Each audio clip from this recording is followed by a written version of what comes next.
Santiniketan medical college ও হাসপাতালে বাৎসরিক অনুষ্ঠানে বলিউড তারকা। সোমবার সন্ধ্যায় শান্তিনিকেতন মেডিকেল কলেজ ও হাসপাতালের বাৎসরিক অনুষ্ঠানে বিশেষ আমন্ত্রিত অতিথি হিসেবে উপস্থিত ছিলেন বলিউডের জনপ্রিয় সঙ্গীত শিল্পী জুবিন নটিয়াল। সঙ্গীত ও সংস্কৃতির এক অনন্য সন্ধ্যা উপহার দেন তিনি। অনুষ্ঠানের পর কলেজের সভাপতি মলয় পিটের সঙ্গে এক সৌজন্য সাক্ষাৎকারে জুবিন বলেন যে শান্তিনিকেতন মেডিকেল কলেজের অনুষ্ঠানের অভিজ্ঞতা চিরদিন পড়ে থাকবে। এখানকার পরিবেশ, ছাত্রছাত্রীদের উচ্ছ্বাস ও আন্তরিকতায় তিনি অভিভূত। কলেজের সভাপতি মলয় পিট ও তার প্রতি বিশেষ কৃতজ্ঞতা প্রকাশ করেন।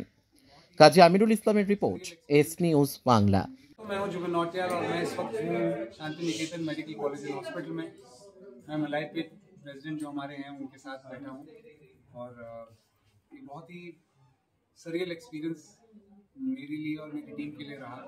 यहाँ पर आना, कॉलेज के साथ शो प्ले करना, बच्चे बहुत सुरीले हैं और फैकल्टी में बहुत प्यार है। Thank you so much for inviting us.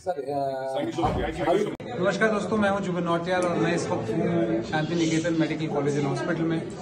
मैं मलय पिट प्रेसिडेंट जो हमारे हैं उनके साथ बैठा हूं और ये बहुत ही सरियल एक्सपीरियंस मेरे लिए और मेरी टीम के लिए रहा। यहाँ पर आना, कॉलेज के साथ शो प्ले करना, बच्चे बहुत सुरीले हैं और फैकल्टी में बहुत प्यार है। Thank you so much for inviting us. Sir, how you feel in Shatinidhan Medical College for coming here? I am feeling great. I am feeling happy that मैं यहाँ पर शो प्ले करने आया हूँ और आई होप कि मैं कभी बीमार होके ना हूँ यहाँ पर।